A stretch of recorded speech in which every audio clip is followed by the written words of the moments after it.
A lot of events played out in the courtroom today, which will definitely blow your mind.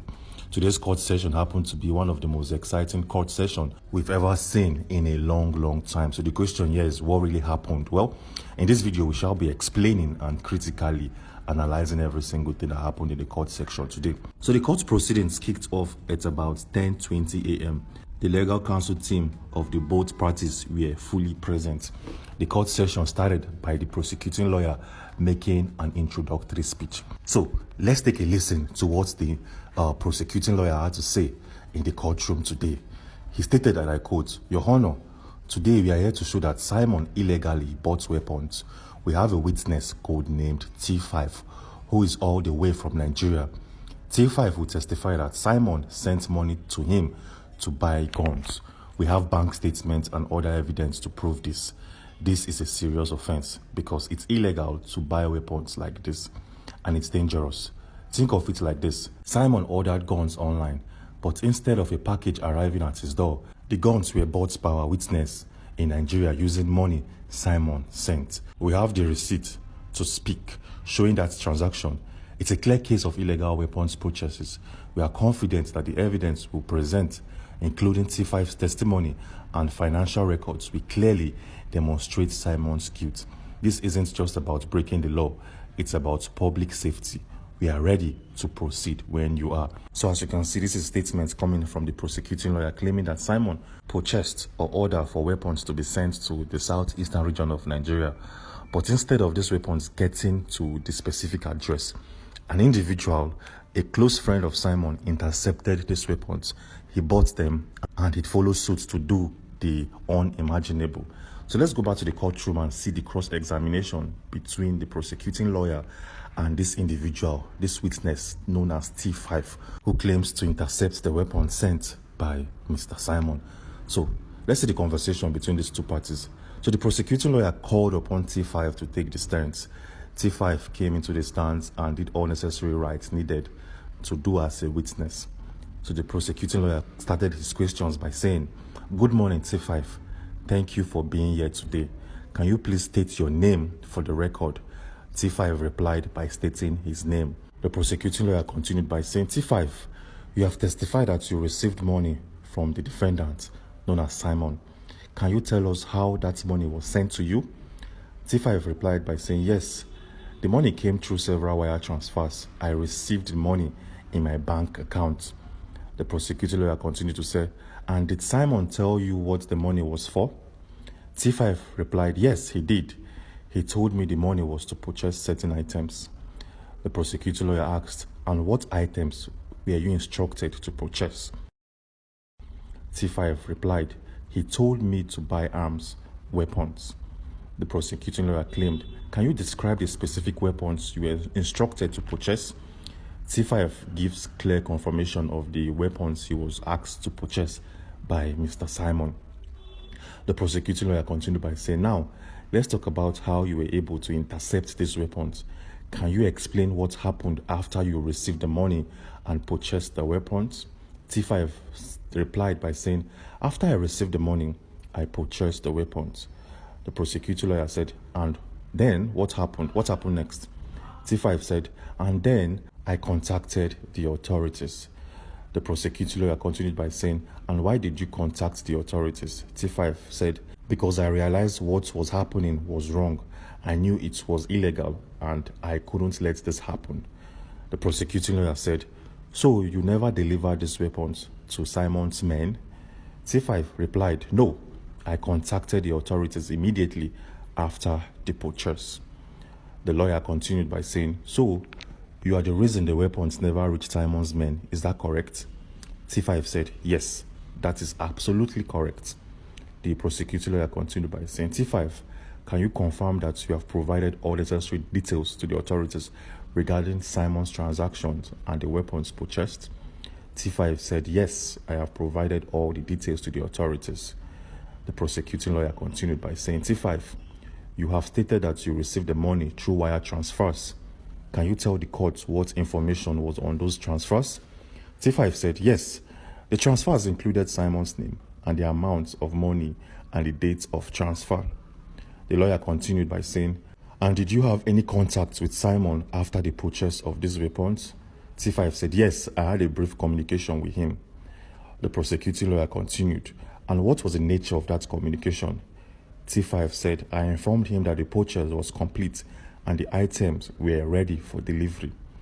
The prosecuting lawyer continued and said, and what was his response? T5 said, he seemed pleased. The lawyer continued by saying, thank you, T5. That's all for now. As you can see, this is a cross-examination between T5 and the prosecuting lawyer. But if you paid attention to this cross-examination, you notice that it doesn't make sense. You notice that there are a lot of mistakes and errors, which definitely is not adding up. And let's see if the judge will somehow, some way pinpoint these errors. Because from the very first glance, we notice that this statement coming from T5 and his lawyer isn't adding up. It doesn't make sense. So let's go back to the courtroom and see what followed suit. Back in the court session, T5 continued when the prosecuting lawyer said, okay, I'm done with your cross-examination. T5 continued by saying, I want to present documents. I want to present a series of documents to the courtroom to better buttress my point that Simon really sent money to me. So T5 continued by saying, Your Honor, members of the jury, I stand before you today not merely as a witness, but as a crucial link in unraveling a dangerous plot. I am here to present the financial records that undeniably prove that the defendant, Simon, paid me to purchase illegal weapons. These documents are not mere copies. They are the original records of the transactions, meticulously preserved to ensure the integrity of this case. T4 went on to bring out some documents, and he continued by saying, before you are bank statements, wire transfer confirmations, and digital payment receipts. Each document meticulously details the flow of funds from Simon's account to my own. These records clearly show a series of transactions, precisely timed and directly linked to the purchase of these weapons. The amounts match exactly the invoices I received from the arms dealer. The dates correspond perfectly to the timeline of the purchase, demonstrating a clear and direct connection between the money Simon sent and the weapons acquired. T5 also went a step further to also present all of his documents before the courtroom. He presented a series of bank statements, transactional records, and receipts. He claimed that Simon sent these monies to him. At this point, Simon wasn't looking very happy. He wasn't looking so convinced. From his facial expression, one can simply tell that Simon doesn't know T5 in any way, shape, or form, and that's what we think. So Simon asked the judge, permit me to speak, and Simon was granted the right. So let's go back to the courtroom and see what Simon had to say. I, Simon, respectfully request the opportunity to cross-examine the witness known as T5. It is my right to challenge the testimony presented against me, and I believe that the thorough examination of T5's statement is essential for ensuring a fair trial. I would like to address the following points during this cross-examination. And Simon went on to list 5 key points. 5 points he needs clarity from T5. He said the very first one here, the very first point I need more clarity on is the clarity of transactions. I intend to question T5 about the specifics of the financial transactions, including the exact amounts and dates of the wire transfers mentioned. The second point I will need clarity on is the intent and purpose. I wish to clarify the context in which the money was sent. It is crucial to understand whether T5 had any other intentions or agreements regarding the funds. And the third part is I will need clarity on the credibility of evidence. I will seek to challenge the authenticity of the documents presented by T5, including the bank statements and any other accompanying messages. And the fourth point here is I will need clarity on the communications with authorities. I want to explore T5's interactions with law enforcement and whether any pressure or influence was exerted on them to provide testimony against me. And the fifth point here is I will need clarity on the motivation for testimony. I aim to investigate T5's motivations for coming forward and whether there are any personal interests that may have influenced their testimony. I believe that addressing these points will provide clarity and context to the court regarding the allegations against me. Thank you, my Lord, for considering my request. And this, like I said, is a clear statement coming from Simon asking the judge to grant him permission to cross-examine T5, while using 5 key points as a basis of his questioning. Yes. The following conversations between T5 and Mr. Simon will be very, very interesting. So let's go back to the courtroom and see what follows suit afterwards.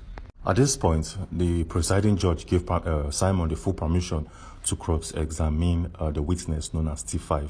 So Simon asked, "Good morning, T5. Thank you for being here today. You've testified that I sent you money for the purchase of weapons. Is that correct?" T5 said, "Yes, that's correct." Simon continued by saying, "Let's talk about those transactions.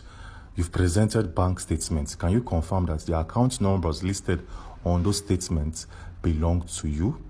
"Yes," replied T5. "They are my accounts." Simon continued and said, "And the name listed on this account, is that your full legal name?" "Yes, it is," replied T5. Simon continued by saying, "Now, regarding the purpose of these transactions, you claim it was for weapons. Did you and I ever discuss other business ventures?" T5 continued by saying, "Yes, we did." Simon continued, "And were those other ventures discussed through the same channels as the financial transactions?" "Yes," replied T5.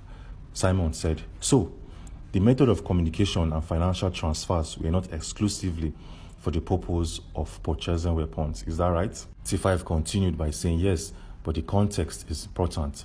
Simon continued by saying, "But the method of communication and the transfers were not exclusively for weapons, correct?" T5 said, "Yes, but..." Simon interrupted him and said, "You received money and you claimed that the money was for weapons. However, you also received money for other purposes, correct?" "Yes," replied T5, "but the messages clearly indicated the purpose." Simon continued by saying, "Let's examine those messages. You have mentioned that these messages were sent with the wire transfers. Are you certain the messages explicitly stated the purpose of weapons?" T5 looked through his document to probably get a response, but Simon continued by saying, "This document you're showing states business investment, doesn't it? Does it mention weapons?" T5 replied by saying, "No, it doesn't showcase any form or any purpose that it was for the purchase of weapons." Simon continued by saying, "T5, you contacted the authorities after receiving this money, correct?" "Yes," replied T5. "Did you discuss this matter with anyone else before contacting with the authorities?" Simon asked. "Yes, I did," said T5. Simon continued by saying, "Did anyone advise you on what to say or how to present the information to the authorities?" T5 said no. Simon continued by saying, "And during those discussions, did you consider the potential consequences of your actions, including the possibility of illegal repercussions?" T5 said, "No, I did not think about it." Simon said, "T5, you've stated that you purchased these weapons. Can you provide proof of this purchase?" "I have the invoices," replied T5. Simon said, "And were these invoices in your name?" "Yes, they were," replied T5. Simon asked, "And you have provided these invoices to the authorities?" "Yes." Simon continued by saying, "T5, you claimed you never delivered these weapons to my boys. Is that correct?" "Yes, that is correct. But you intend to deliver the weapons to my boys. Is that correct?" "Yes," replied T5. Simon said, "Thank you, T5. No further questions at this time." And Simon leaves the stand. If you paid attention to Simon's cross-examination, you will notice that he did not deny meeting with T5, but he's trying to make a point clear that the money that he sent is for a business deal. So let's go back to the courtroom and see the following conversations that played out after Simon cross-examined T5.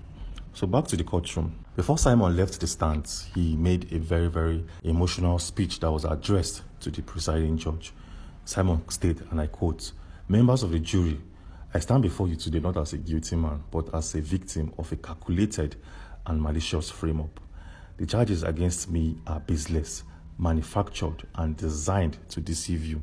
I categorically deny all accusations. This is not a case of illegal weapons purchases. It's a case of deliberate misrepresentation and the abuse of a broken system.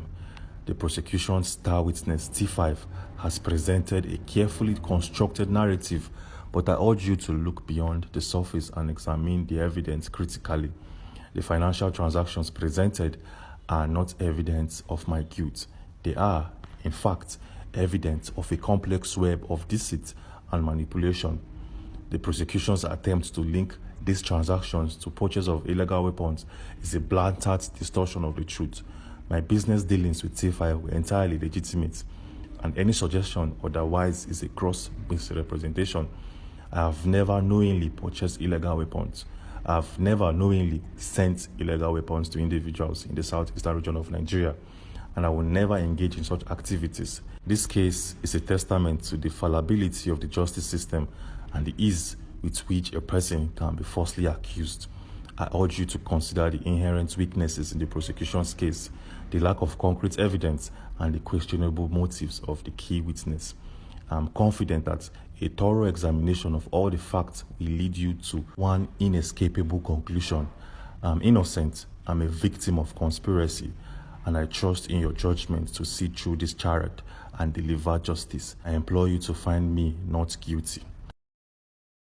Well, as you can see, this is a very, very emotional speech coming from Simon, addressed to the presiding judge. The presiding judge allowed him to present that speech in the courtroom today.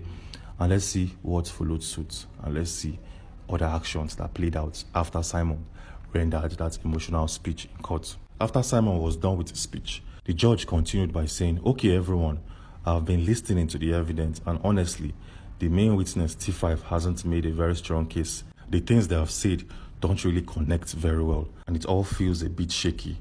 Is this really the best the prosecution can do? Because to be frank, it doesn't seem like they have much to back up their claims.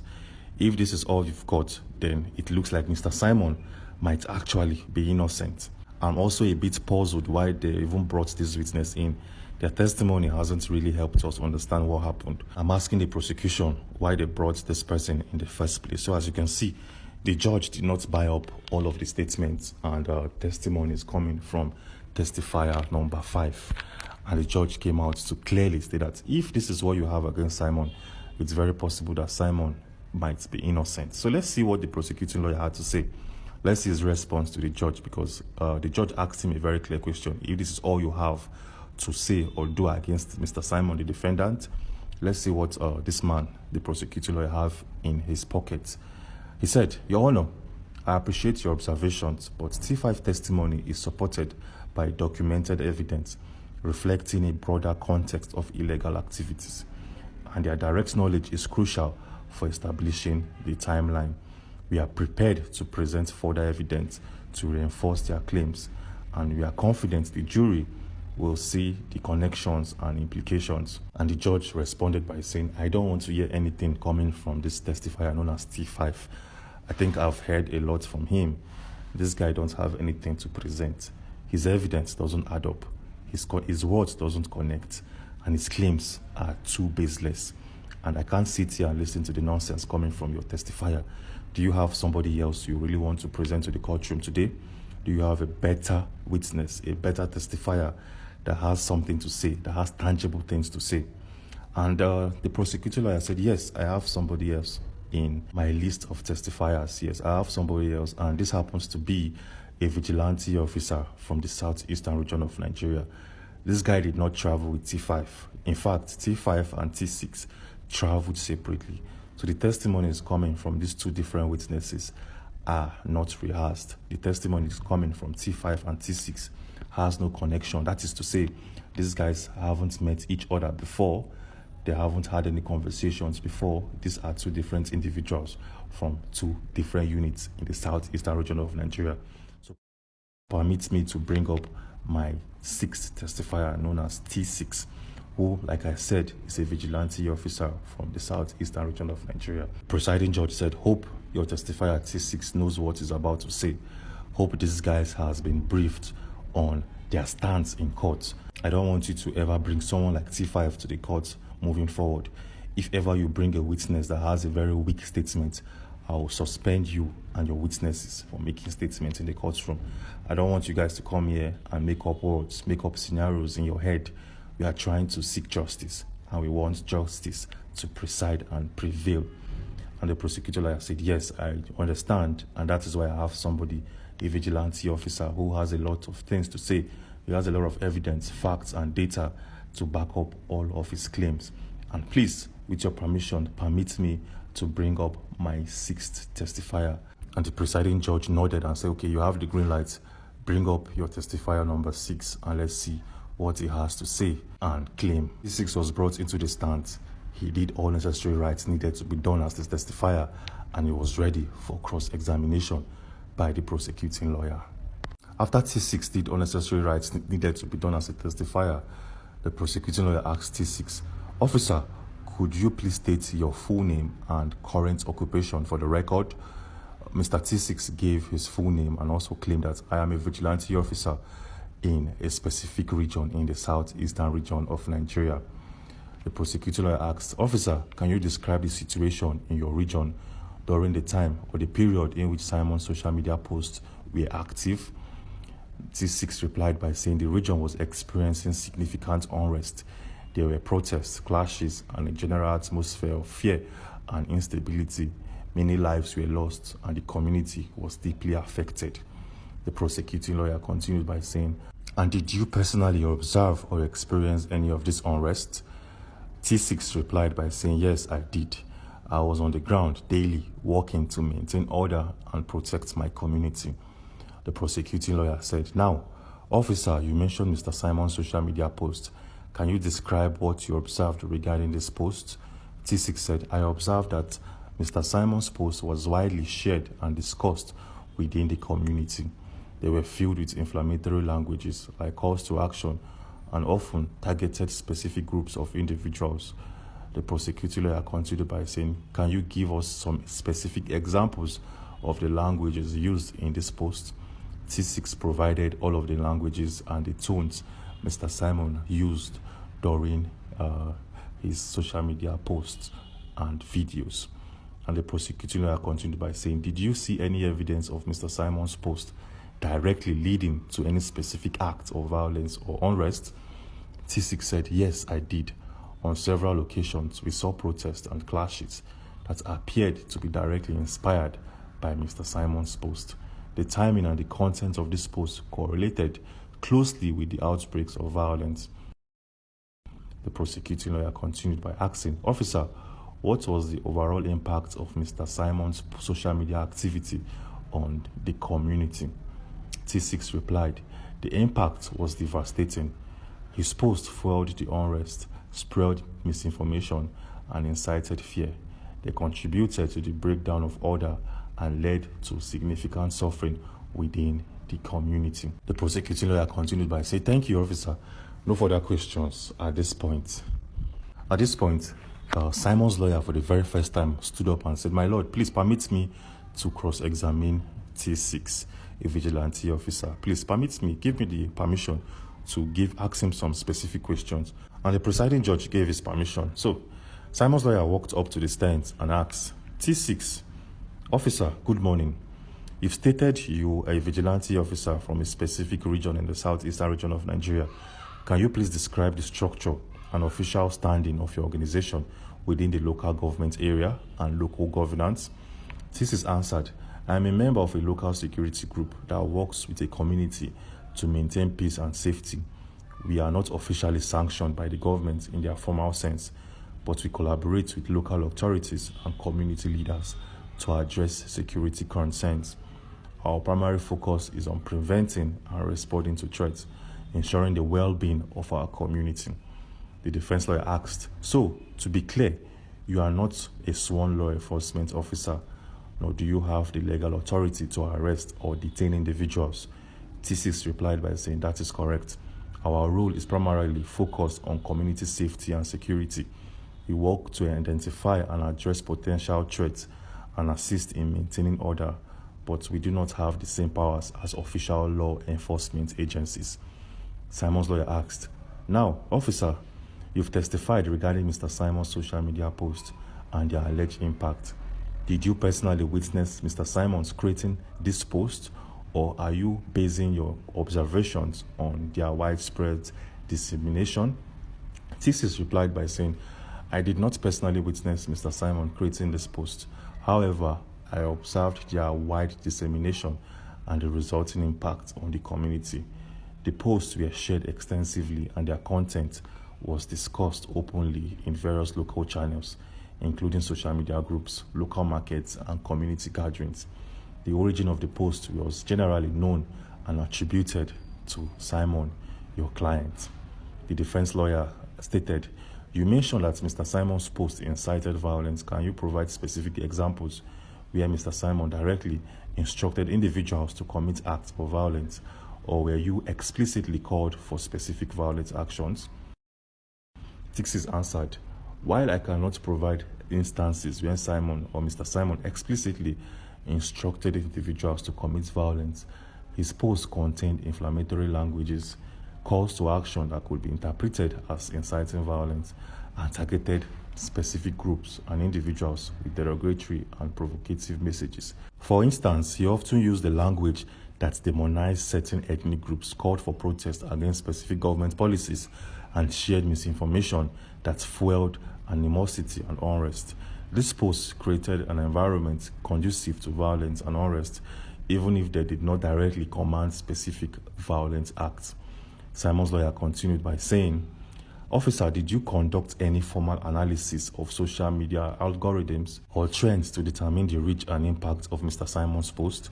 Did you investigate how widely these posts were shared, who was sharing them, and who was reacting to them?" T6 continued by saying, "No, I did not conduct a formal analysis of social media algorithms. My assessment of the impact was based on my observations within the community. I was on ground witnessing the reactions to this post, the discussions they generated, and the resulting increase in tension and unrest. The posts were widely shared and discussed, and their content was a prominent topic of conversation." Simon's lawyer continued by asking, "You stated that protests and clashes appeared to be directly inspired by Mr. Simon's post.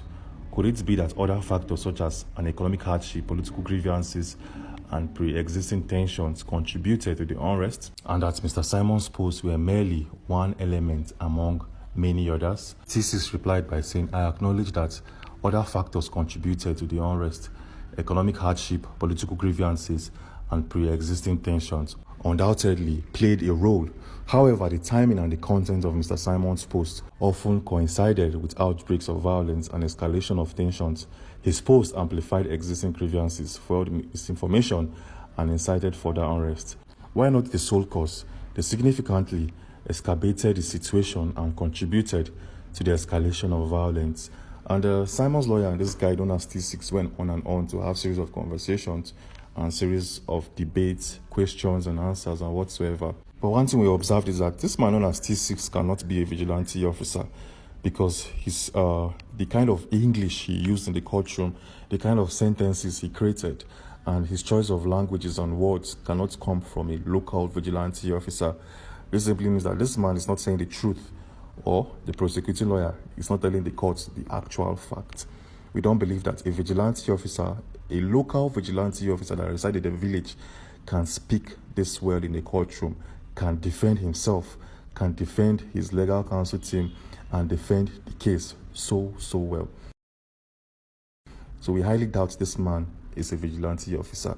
At the same time, it feels like Mr. Simon was thinking the same thing. Simon felt like this guy cannot be a vigilante officer. This man cannot reside in a village. It's highly impossible. And that is why he asked the presiding judge that he would want to speak.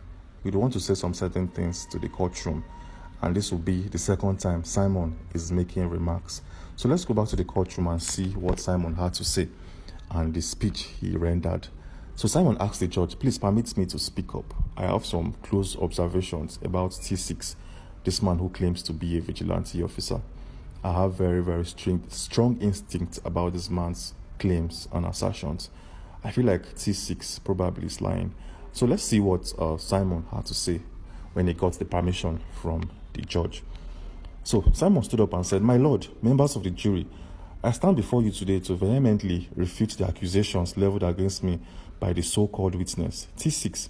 His testimony is a fabrication and a malicious distortion of the truth designed to damage my reputation and wrongly implicate me in events I had no part in orchestrating." T6 claimed to be a vigilante officer, a little that lacks any verifiable authority or legitimacy. His testimony is unsubstantiated, lacking concrete evidence or verifiable facts. He claims many social media posts incited unrest, yet he fails to provide any specific examples of direct calls to violence or specific instructions for unlawful actions. His assertions are vague and generalized, relying on subjective interpretations of my post rather than objective evidence. The unrest in Southeast Nigeria is a complex issue with a deep-rooted causes, far beyond the reach of a few social media posts. To attribute the blame solely to me is a gross oversimplification and a dangerous distortion of reality. I maintain that my social media activity was solely focused on expressing my concerns about the political and social climate, and I have never intended to incite violence or unrest. I call upon the court to carefully scrutinize T6's testimony, to consider the lack of concrete evidence, and to recognize the inherent biases and potential motivations behind these accusations. I am confident that a thorough examination of the facts will reveal the falsity of his claims and clear my name of these unfounded charges. I have always been a voice of peace and justice in my community, and it's deeply saddening to be falsely accused of inciting violence.